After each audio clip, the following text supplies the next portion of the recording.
Hi everybody, this is a free English class today and the topic is South Korea.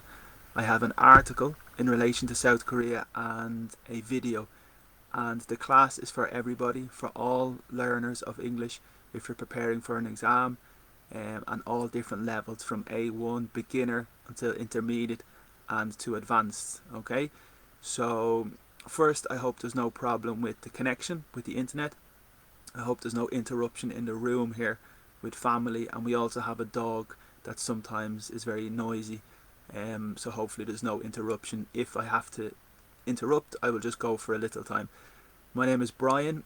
I'm from Dublin, and at the moment I'm in Dublin in Ireland, and I have been a teacher for the last 10 or 11 years, and I have worked with lots of different people from Spain, Italy, Korea, Brazil, and I have travelled to Madrid to work in Spain. And 2 years ago I went online, and because of the pandemic I returned to Dublin and stopped teaching in May, and for this reason I found a little space now and I can finally practice some videos and teach for free for the moment. Okay, so this is the reason I'm giving the free videos. I hope I can give some advice and some tips in relation to the grammar and everything, and I hope you enjoy and you can connect and comment as well. Okay, so today I want to show you one article in particular I have chosen. So here is the article. It's from Britannica and it's about South Korea, and after this article we analyze, I have a video here from Expedia, and it's a very interesting video, beautiful images, beautiful pictures, and I have identified some of the vocabulary as well that is very, very important. So very interesting. Okay, but first, every morning with the free classes I show this document. So if this is your second or third time to watch this class, you are familiar with this document and you don't have to really watch it again. But for new people, this document is very, very important, and for old people it's probably a reminder of the grammar topics as well, because during the class I explain some technical vocabulary, some technical grammar terms, and before I explain the video and the article I want to explain the technical terms very quickly. Okay, so this is an introduction document, and at the start I always give this document. So this is English. I have 3 sections. Use of English for me is maybe the most important at the top. The second section are the tenses, or the different times in English. That's very important to remember when I'm explaining the class.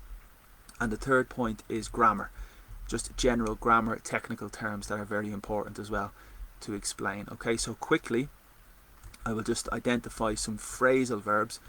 So the concept of a phrasal verb when you learn English is very important. It's a verb and a preposition.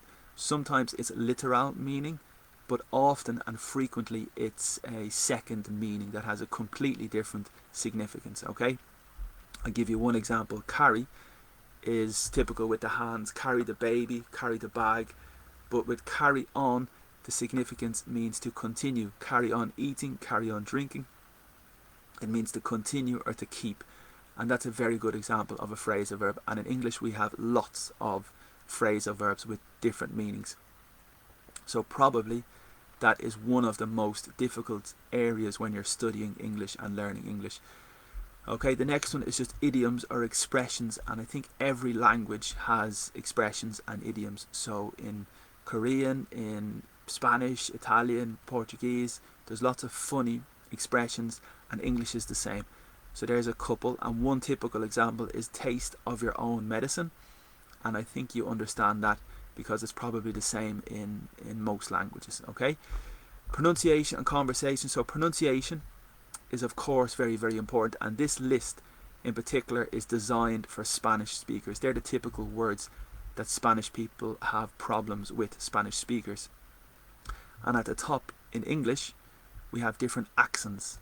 So an accent from Dublin is different from the accent from London, and it's different from the accent from New York or Sydney.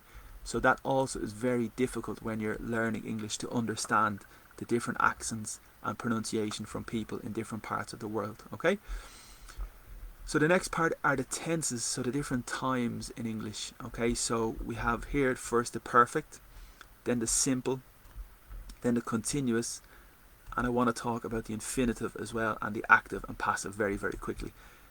So the perfect in English, we have the present perfect and the past perfect, and also in the future we have the perfect tenses. So the past perfect is usually a period in the past that's finished before another action in the past. Okay, usually the past simple. That's the past perfect. And it's the auxiliary verb have plus the participle and the subject at the beginning. So for example, I had eaten. That's the past perfect. And usually it's followed by a past simple. Okay, the present perfect again is a period in the past, and usually it's relevant, it's finished, but it's relevant and related to the present. For example, I have, so the auxiliary is in the present, participle eaten. I have eaten, so I am not hungry at the moment. So it's relevant to the present. Okay, so basically the structure is the subject, the auxiliary have, and the participle, and it's very, very important. And I think other languages have the perfect also. We have the simple, so we have the past simple, the present simple, and the future simple. So first, the infinitive of the verb is always to eat, to hear, to start, to drink, to talk. That's the infinitive, okay?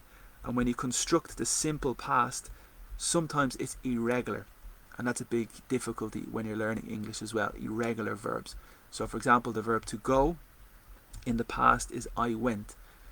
The verb to like in the present is I like, and the future is regular because the infinitive to see has the auxiliary to be I will see, I will go, I will eat. That's the future simple, and probably you're familiar with that, that's no problem.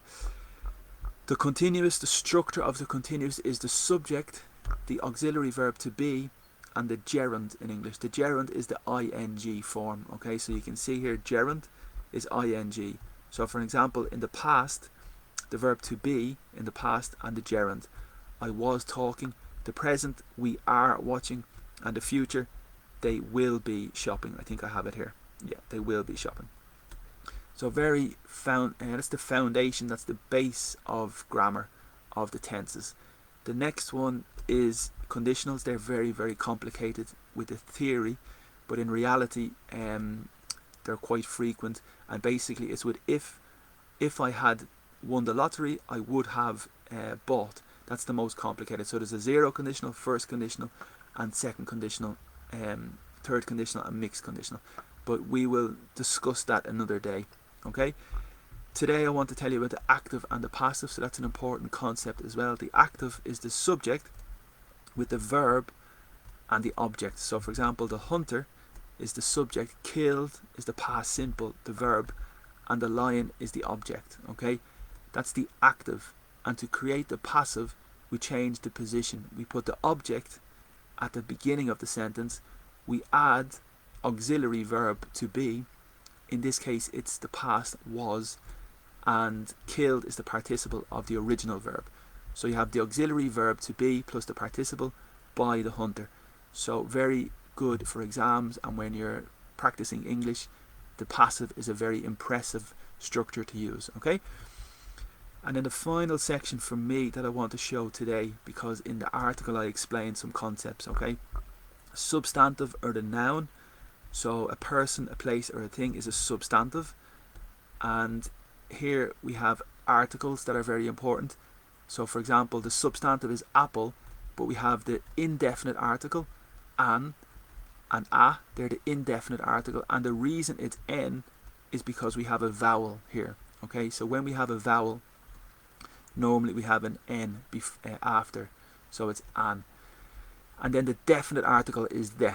Okay, so the difference between a in English and the is specific and it's definite, and a is indefinite. Countable, uncountable. The big issue here is the difference between how much and how many. Okay, so how much is for uncountable things. There's a concept in English between countable and uncountable substantivos. For example, pens, it's possible to count.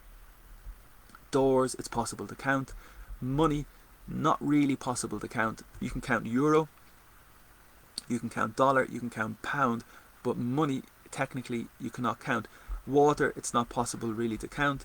And for this situation, uncountable, we use how much, okay? And for countable, pens, cups, doors, how many, okay? The secret and a tip here is a lot, and that's general for the two. It's possible to say a lot of water and a lot of pens, so that's flexible, okay? So a lot is very good. Adjectives describe the substantivo, and I think you're clear with that. An adjective describes the substantive. Adverb in English has the ending ly, quickly, slowly, softly, fastly. That's an adverb, okay? In Spanish it's mente. And modal verbs are very important in English. Can, could, may, might, shall, should, will, would. Can is ability. I can play the piano. I can jump in the sky. That's the ability. Could is a possibility. Yes, I could jump in the sky if I wanted to. It's a possibility. May, again, is a possibility, and might. So the three, very, very similar. Maybe may and might are a little more formal, perhaps. Shall is will. Again, it's a bit more formal. Should is usually for advice. When you give advice to your friend, you say, you should go to the cinema. You should speak to your friend. It's advice, okay? And will and would. The final, well, one of the final important aspects of English are prepositions, okay? Very difficult for some people. For native people, they're fundamental. Obviously, we use them all the time. And there's a list of common prepositions, okay? So it's a big list, and basically it's related to the movement, okay? The movement of the verb. For example, drive, drive, drive to, drive back, drive across. So the prepositions really represent movement, okay? And then there's just other issues as well with grammar. We have possessives, my cat, your cat, his cat, her cat, its cat, our cat, just the spelling. The demonstratives, this cat singular, that cat singular, away, these cats plural here, and those cats plural, away, okay? So very important as well. A determiner, okay, the difference between another and other is very important, singular and plural.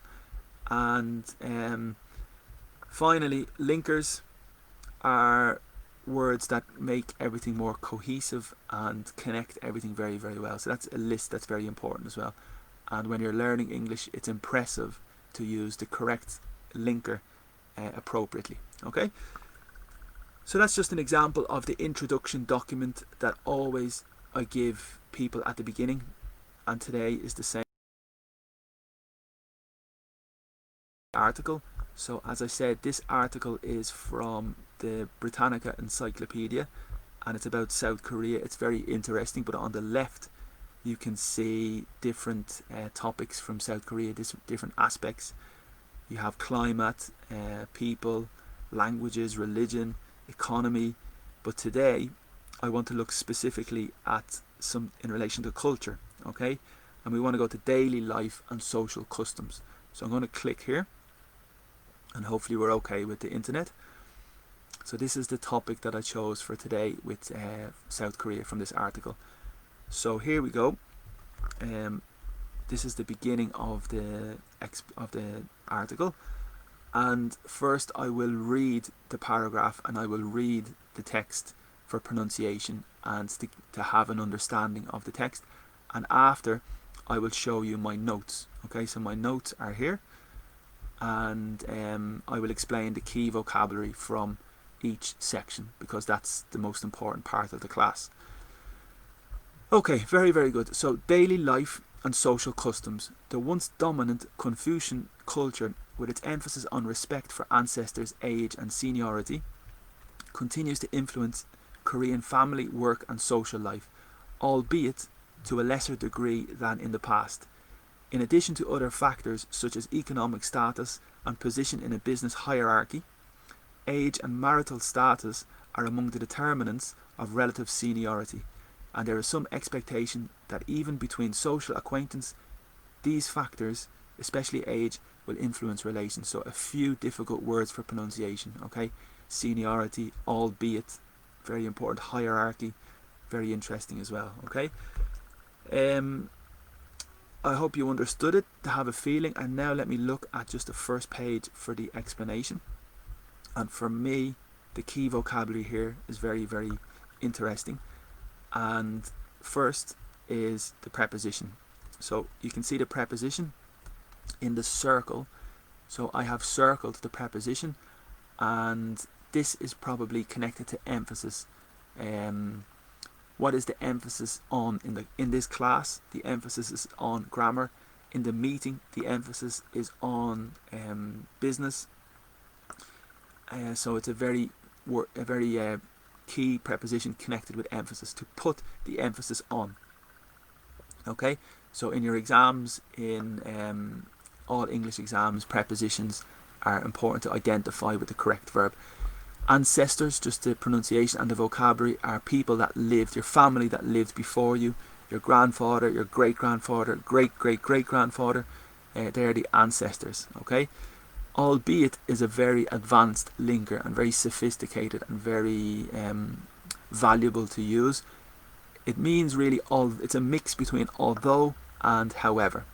Okay, so it's probably a mix between although and however. I think originally, I'll put my notes here on the page so you can see. Yeah, I think originally it was 3 different words, albeit. Okay, so I'm going to write here.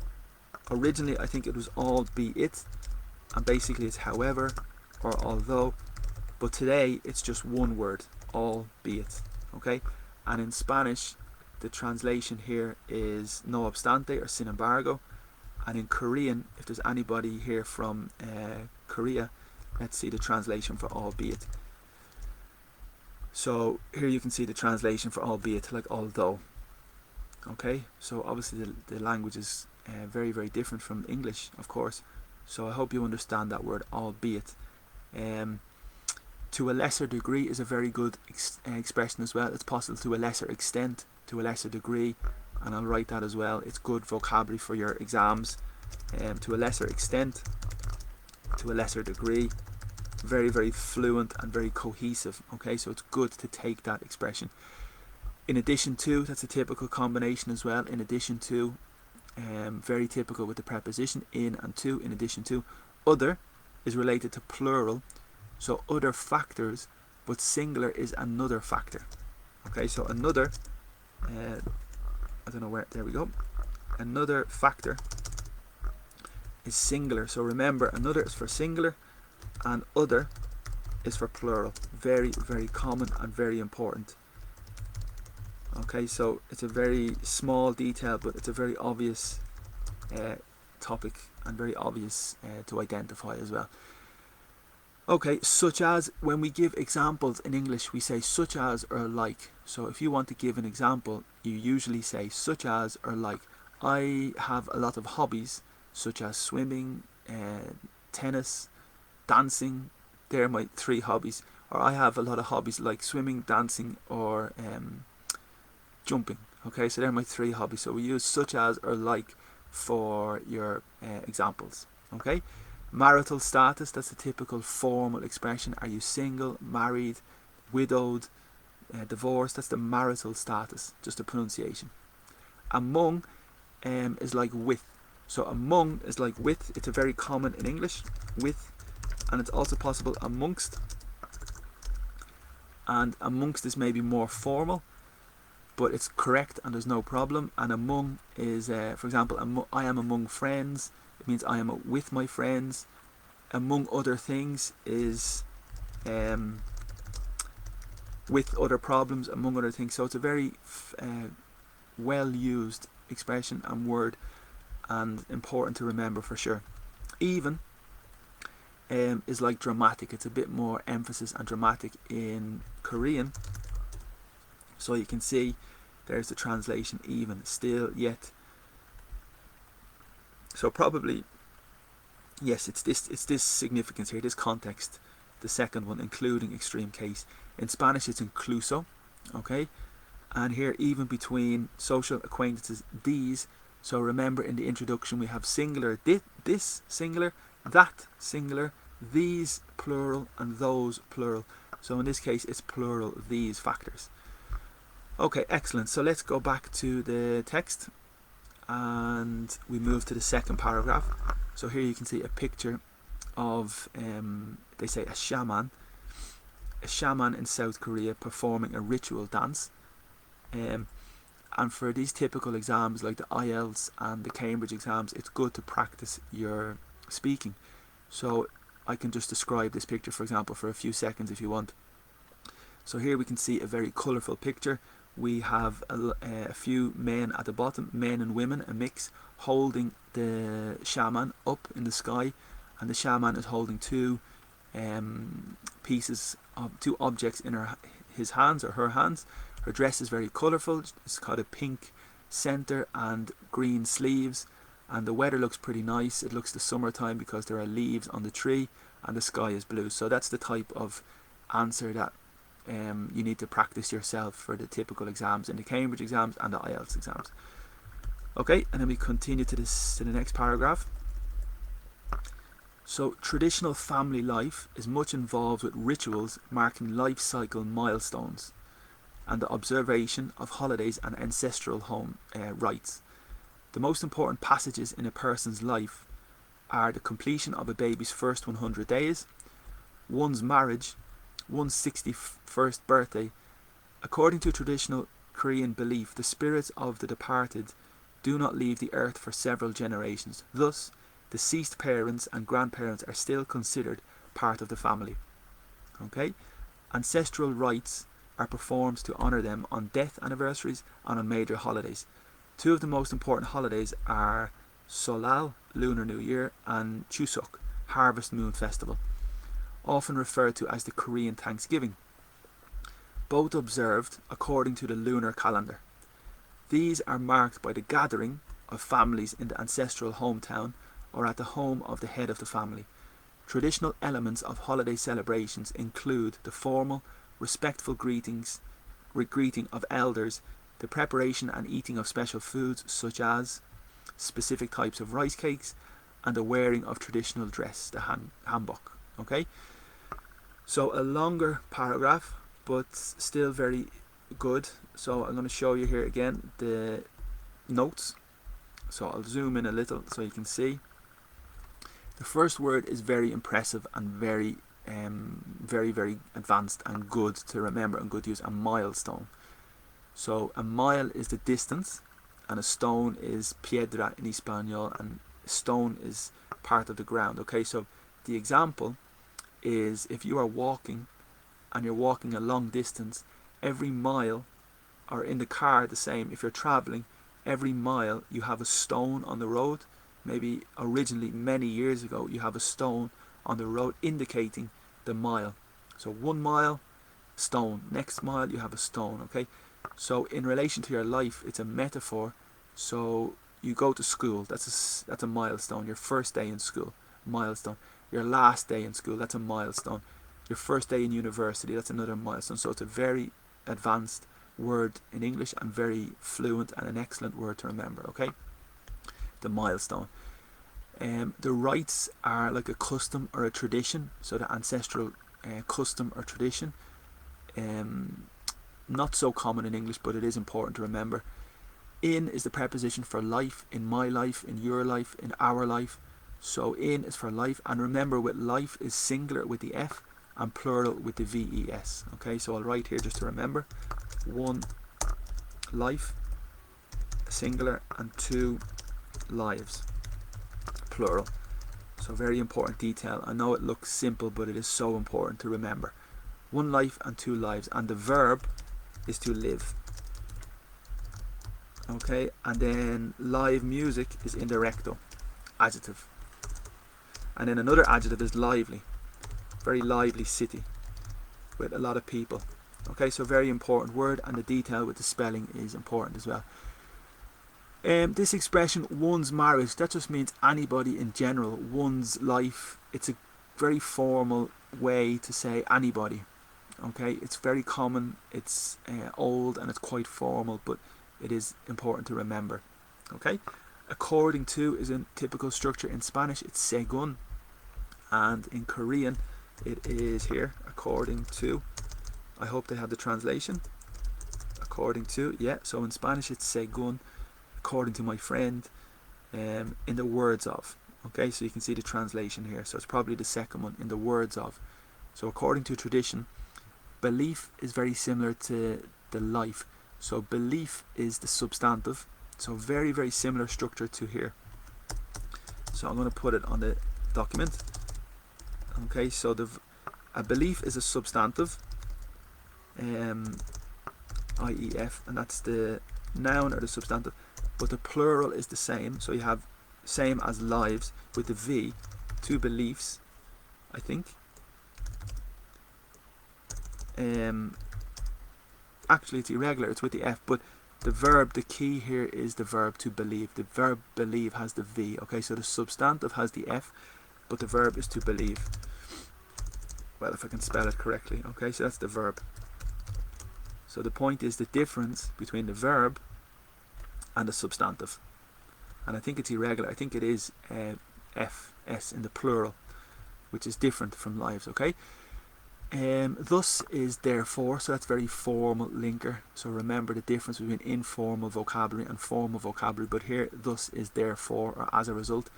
Deceased are dead. It's a formal way to say dead parents, dead people. They are deceased. Okay.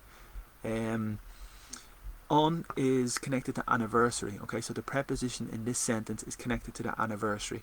On my anniversary, on the wedding anniversary, so for the word anniversary, it's the preposition on. And the same for a holiday, on a major holiday. Okay. So just a little detail of the preposition to remember. Every time you're reading in English, pay attention to the prepositions. Okay.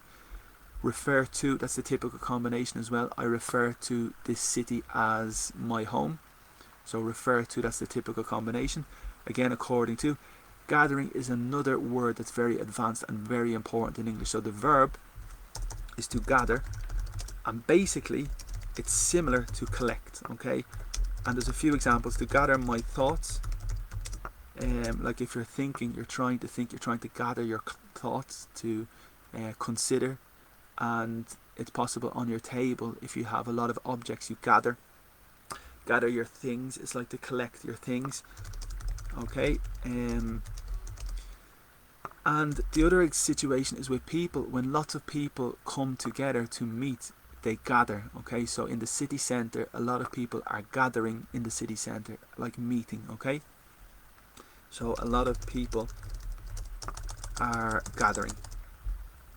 So it's to join together. Okay, and typical in English we say a family gathering. That's very famous as well. A family gathering is when, like a birthday, a communion, a celebration or a party is when everybody comes together. So it is a very important word to gather. Okay, and it's very common in conversation, formal, informal, every aspect, every area. Okay. And that is here gathering. So of families, in is the preposition connected to the hometown. So in my town, in your town, in the hometown, or at the home. So at is just specific location, and in is more in. So there's very little difference. So you can see the flexibility. Elders are the people, the older people. Okay, so the adjective is old. It's old is the adjective, but the elderly is the name of the group of maybe older people. Okay, so the group of older people is the elderly. It's a little irregular, but it's necessary to remember. Okay, and the elders is practically the same. For example, my elders are my parents, my grandparents. They're my elders, but the elderly is more general.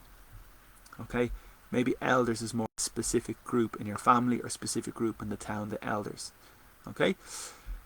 The next one is such as. So remember, for example, my hobbies, my activities, dancing. You remember my hobby.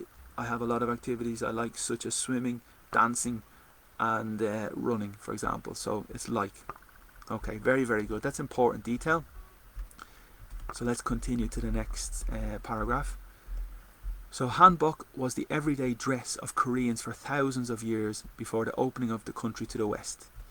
Western dress has supplanted the hanbok almost everywhere, but even urban dwellers commonly still wear it on special occasions such as important family meetings, holidays, weddings and funerals. Women's and girls' formal hanbok consist of several layers of undergarments under a colourful long billowing skirt, and short jacket held closed with a long tie. The men's and boys' version consists of full-legged pants and a long wide-sleeved jacket. There are different hanbok for special occasions, such as weddings, babies' birthdays, and the 61st birthday celebrations. Okay, so that's about the dress and the clothes, traditional clothes in Korea. And there's some interesting vocabulary here that I want to show you for sure. Very, very nice vocabulary. Everyday is just an adjective, so everyday topic, everyday news, everyday conversation, everyday vocabulary. So here's an adjective. Okay, everyday topic, everyday adjective. Supplant is like to replace. It's an advanced word for replace. To supplant my subscription, or in this case, it's like replaced in relation to the clothes. So it's like substitute, it's supplanted. It's a very advanced word and a bit difficult. Okay? This word is my favorite in the paragraph. Okay? It's a verb originally, and I'll show you the verb to dwell. And basically it means to stay, almost to stay or to live. Okay, so it's similar to stay or to live, and there is a context on your thoughts. So if you're thinking and you continue to stay with one particular thought, you're continuing to think the same thought, the same thought.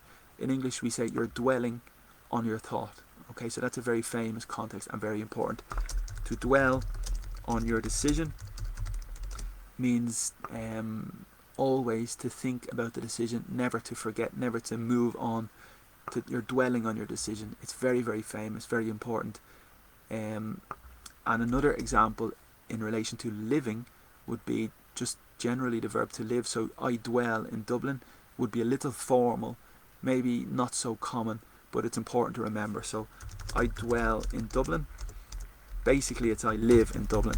But this one is more typical. A dwelling is like a home or a place to stay. So that's my dwelling.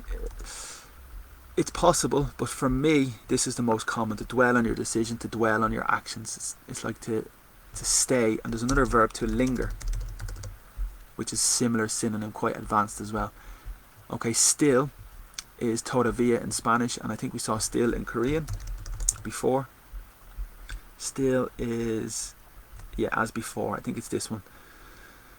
So important. And layer, on again is the preposition here is connected to occasion. So it's on a special occasion, on my birthday, on my wedding, on my anniversary. So on again as previous to anniversary. Special occasions have the preposition on, such as, for example, or like. Consist of. Okay, that's a good preposition and connection. Consists of. There's a phrasal verb that replaces consists of, made up of. Okay, so the food or the dinner or the cake consists of chocolate and sugar.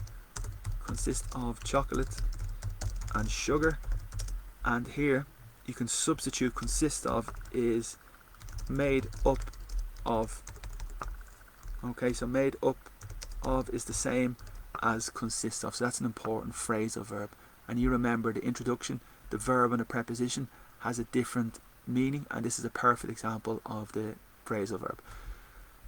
Excellent. A layer, like the onion, you have the onion in English and it has a lot of layers. Like the capa in Espanol, a lot of layers. Okay, so when you have clothes, you have a layer. I have one layer and two layers. A layer. Okay, so good vocabulary. Undergarment are like clothes. Garments are clothes. Garment is a old word or a formal word for for clothing. And undergarments are clothes that you wear under. So maybe this is an undergarment, this is an undergarment, and then I have another jacket. Okay. Billowing is very advanced and very colourful, and it's like blowing, I think flowing or blowing. Okay, and to billow, it's related to smoke. When you have smoke, it billows. It's like the movement of smoke in the sky is to billow. So in relation to the skirt, falda in Espanol, and a skirt in Korean, here you go, it is here. So a billowing skirt is like the same movement of smoke. Held is the past, so the verb is to hold, and the past is irregular held. So remember the tenses, past simple sometimes is irregular, and the infinitive is to hold, the past is held. And a tie is a verb and it's a substantive. So if I have a suit on my shirt, I have a tie. This is my tie that I put here, okay? And also it's a verb to tie the knot. And that's an expression when somebody is married, they tie the knot, okay? So to tie the knot is to get married. So very important for sure. Very different from the child and the toy. So the child plays with the toy, but the man or the woman wears the tie. So a little difference, okay? And for the child, it's the toy. Child's game. So very, very different. Okay? So just to remember for the pronunciation. Very different too. Alright, excellent. And then here, full-legged pants. So that basically means that the pants or the trousers are the full length of your leg. Okay? Sleeve is very important as well. In Spanish it's manga. So this is the jacket and that's the sleeve. So you have long sleeve and you have short sleeve. So long sleeve and short sleeve. Then there's an expression under your sleeve. So I have an ace, you know the card, I have an ace under my sleeve, or a trick under my sleeve. So I'll write that here for you to remember. A trick under your sleeve, or an ace under your sleeve. A trick under your sleeve. I know in Spanish it's the same expression. In other languages I don't know. An ace under your sleeve. Alright, excellent. Very good. So I think we'll go back to the next one. Yeah, we finished that paragraph. So I'll do one more paragraph, and then we'll move to the video. Well, actually it's quite big, so maybe let's just move to the video. Okay, so that's very good work. I recommend that you review the vocabulary. I would put the notes in the video for you to have, but some very, very important vocabulary, and I hope that you can take that yourself and understand it. Okay, so I'm going to close this window here, and I'm going to close this window as well because we're finished. And now I'm going to show you the video for Korea. Okay, so this is an advertisement for a travel agency for Korea, and I've analysed 5 minutes of the video, and it's interesting because in the 5 minutes there's lots of good vocabulary. So at the bottom here of my notes you should be able to see my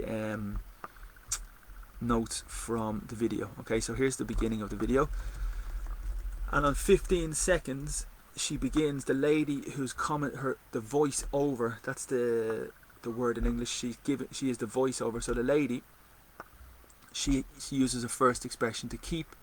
So Korea kept in the past, irregular, its head down. So the expression in English is to keep your head down, and it means to avoid controversy, to avoid trouble, just to work and to be humble.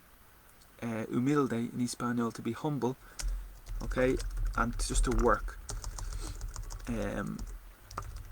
to avoid problems, basically to avoid problems, to keep your head down, to avoid problems. And it's a very good expression here. So she's speaking about the country, and she says that Korea avoided problems, and it grew and grew and grew and grew. The next expression is important vocabulary. It's not so typical, but a ripple is in relation to the water or the pond or the lake. When you put a stone into the water, you have a little ripple.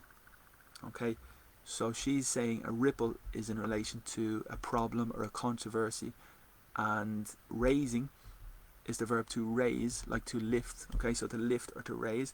We have two verbs in English, to rise and to raise, and I think the second verb is more associated with a person, subject. So for example, I raise my hand, I raise my child, I raise a question. So the second verb is more for the person's action, and the first verb is more for the object. So for example, the sun rises, the price rises, the temperature rises. So the difference between the object first and the subject. So for me, that's the difference. So here, Korea raising a ripple. And barely is very important vocabulary. It's like almost no. Barely any time, barely any money, barely any energy. It's like almost no energy, almost no time. So very, very important word. Barely any food, barely any energy. It's like almost no. Okay, almost no energy. Very important and very common in conversation, and very difficult maybe to catch when natives speak very quickly in series, in movies, in real conversations. Okay, and the next one is just a pronunciation, reemerged. So the verb is to emerge, and to reemerge is to come again. So reemerge as an economic powerhouse, that's an important vocabulary. Powerhouse is a real strong player, a real strong dominant character, and in this case it's in the economy. It's a powerhouse, a real dominant figure, a dominant player. It's a very good vocabulary in business and just in general English, a powerhouse. A culture that is sweeping. So she speaks about the technology in Korea and how it's influencing everywhere, all the technology in the world. So the verb to sweep is with the brush. If I'm cleaning the house, I sweep the brush with the brush, and sweeping is like dominating. Okay, so it's affecting. It's affecting everybody. It's sweeping, it's collecting, and it's affecting everybody. And here they speak about the smartphone. So the smartphone is smart is intelligent. So like the Apple phone, smartphone. Okay. Seoul wasn't always so outgoing. So outgoing is the vocabulary typical for a person, an extrovert, a person who likes to meet a lot of people, to speak about themselves, a lot, very outgoing person. And here she uses it in the context of the country, which is a little unusual. And to keep marauding, so the next sentence she says in the 59th second, to continue marauding Siberian tigers and invaders at bay. So the verb to keep is connected with at bay. So the expression here is to keep at bay. To keep somebody at bay is to keep them away or to keep them out. So in sports, the football team are defending, and the defenders keep the attackers at bay. They keep them away. Okay, and marauding is like attacking, really aggressive, really dominant, aggressive, attacking tigers and invaders away. Okay, since then the city has spilled. So that's an interesting verb, to spill, and it's related to liquid. If I'm drinking my water and I spill my water, it's an accident. And here they say the city. So the city grow to the limit and then spill. So it's spill out, and that's the significance here of the preposition. So the city is growing and then it spills out to the suburbs. Far is the distance. So you have the distance is very close and very far. Beyond is the preposition. So here's the horizon, and it's beyond, like after. So very good vocabulary, very good prepositions. It's great city gates. Brushstrokes. So she says a city where the brushstrokes of the past. I think she's describing art and artists. The brushstroke. The verb is to stroke, and it's possible with the animal or the cat. You can stroke the cat. It's that action. Okay. So let me put the verb to stroke. Verb stroke the cat. Okay, excellent, very good. And then a few more. This one is fantastic expression, very native and very, very important. Coming to grips with. Okay, and the verb is to grip. And I'm going to get to the translation because it's very, very...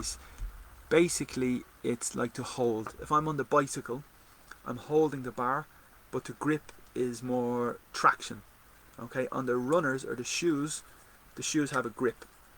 Okay, so to grip is this action, the traction. Okay, and the expression is to come to grips with something, is to understand. So if I have new information, new subject, and I'm trying to learn the subject, I'm trying to come to grips, I'm trying to control the language, I'm trying to control the topic, I'm trying to come to grips, to understand. So it's a very, very common and excellent expression. Really good. And then she says again, sweeping narrative. So we understand sweeping like with the brush, but this word is excellent as well. Daunting is like very scary. If something is very scary, it's very daunting. Passing this exam is very daunting. I'm terrified, very scared. Okay, so important for sure. Very good vocabulary. So this video I like because of the vocabulary. This is the expression as well. State of the art means the best. So Apple iPhone 11 is the state of the art. It's the best. Okay, you have other phones from previous years. 20 years ago you had the Motorola. It was very popular, but today it's the state of the art. It's the best available. And this expression, cutting edge, is a similar expression with technology. Cutting edge technology is the best and the latest. The most recent technology is the cutting edge technology. And K design. So really good vocabulary. 3 sentences, fantastic vocabulary, and I hope you can remember, I hope you can identify in the future, and I hope you can learn them because they're really, really good. Again, this is excellent as well. So slip is typical with the preposition here, into. So everybody, well, a lot of people understand slip when the water, when the ground or the floor is wet and you're walking, you slip. Or the banana, you're walking and you hit the banana and you slip. Okay, but with clothes, it's very famous to say slip. For example, the shoes, the slippers, it's the same concept for your shoes. We slip the shoe onto your foot because it's a slipper and slip off. But it's the same with clothes. So for example, after the day, you're wearing your professional clothes, and at 9 o'clock, 10 o'clock in the evening, you change into pajamas, so you slip into your pajamas. So it's another way to say to put on your type of clothes. Okay, so slip into something more relaxing, slip into my night dress or night gown. So it's important to slip into. Okay, and it's also possible economics. You can slip into an economic depression, slip into a recession. So it's very, very flexible and very good. Put you in touch with, I think that's okay. It's not too difficult. Gleaming statue is like very shiny statue. Brillante in Espanol, shiny, from the verb to shine. So it's an adjective, gleaming, like very bright and very colourful, very beautiful, very good vocabulary. This one is my favourite word in the sentence, to wander. It's the verb, and it's like to walk or adventure with no direction. If you wander, you're walking with no direction, with adventure. So for example, last night on my Facebook, I wandered through the city centre to see Dublin and to see the city centre. So that's a perfect example of a wander, relaxing, adventure, and to explore. So really good vocabulary, to wander. You need to be careful with the other verb, is completely different, but it looks similar, completely different with meaning. Wonder.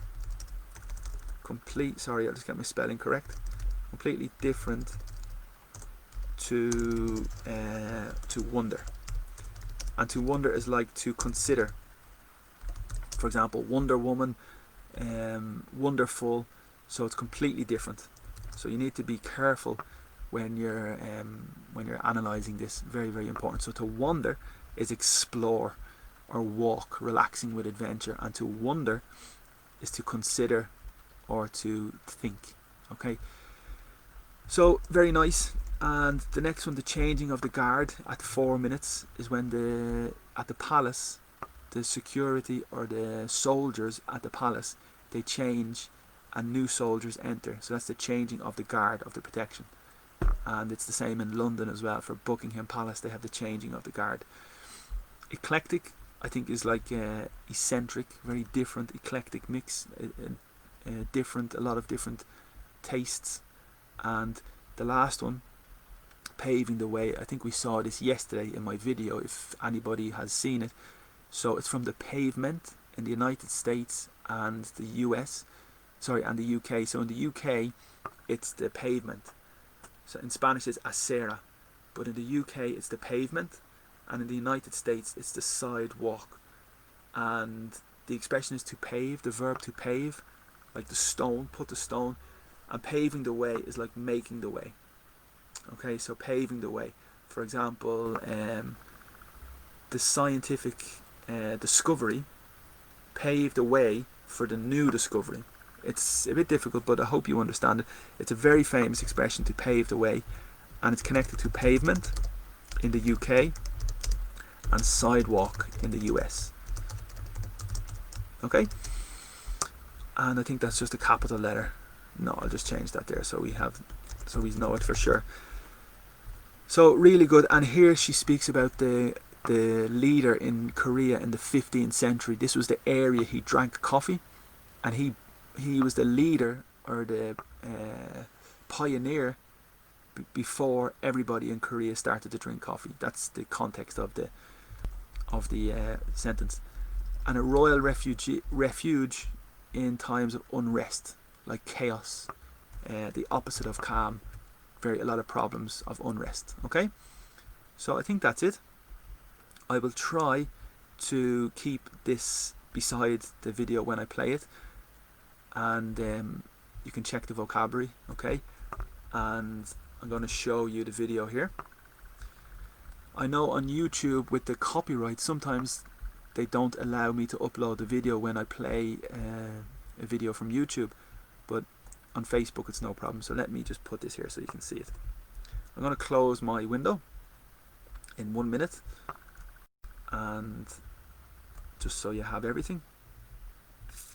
Yeah, and then I'm going to move this over a bit to the left. Maybe that's better. Just to keep your eye on the vocabulary at the same time. Okay, so let's go.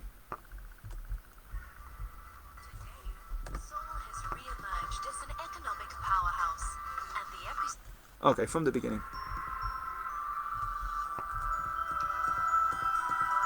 Welcome to Seoul, the capital of the Republic of South Korea. For decades, the city known as the Miracle of the Han kept its head down, barely raising a ripple, as the country rebuilt in the decades following the Korean War.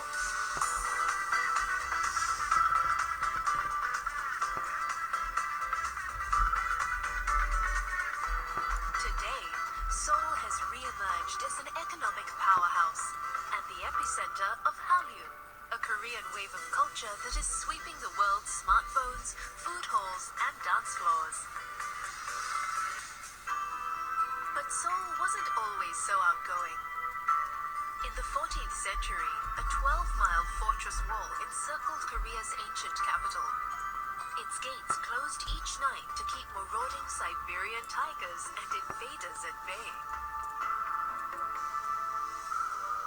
Since then, the city has spilled out far beyond and above its great city gates and guardian mountains. 21st century Seoul is a city where glass and steel towers and the ancient curves of palace roofs coexist. It's a city where the brushstrokes of the past and contemporary public art tell stories of tradition and inspiration.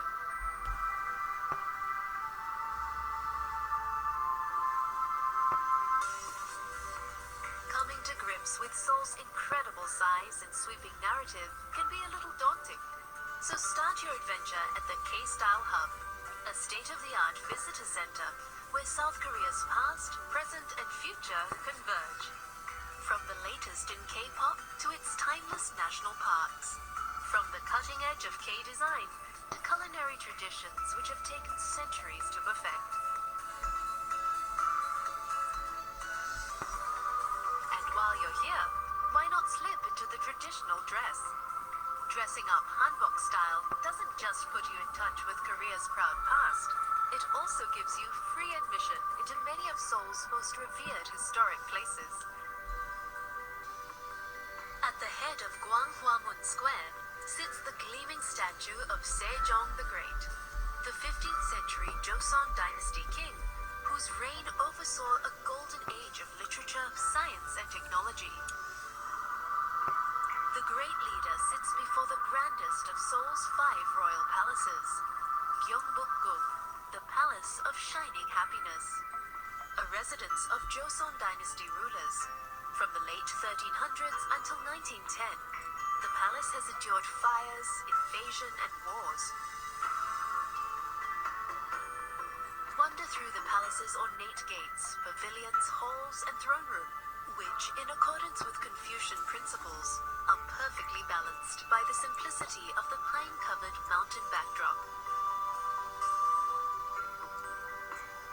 Take a short bus or subway ride to the east to explore the adjoining palaces of Changdeokgung and Changgyeonggung, which are separated by a simple stone wall. In the tranquil confines of Changdeokgung's secret garden, sit for a while by the pond, where kings once paused from royal duties and dramas to write poetry beneath the ginkgo, walnut, and plum trees.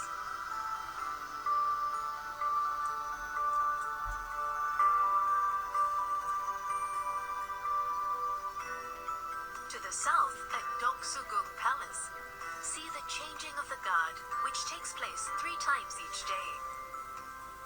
Then explore the eclectic mix of palace buildings, such as the pavilion, where coffee-loving King Gojong enjoyed his daily cup, paving the way for his country's future caffeine obsession. Okay, so we're nearly finished. Just the last sentence. Just to the west is the last of Seoul's great palaces, Gyeonghee-gung, a royal refuge in times of unrest. Okay, excellent, well done.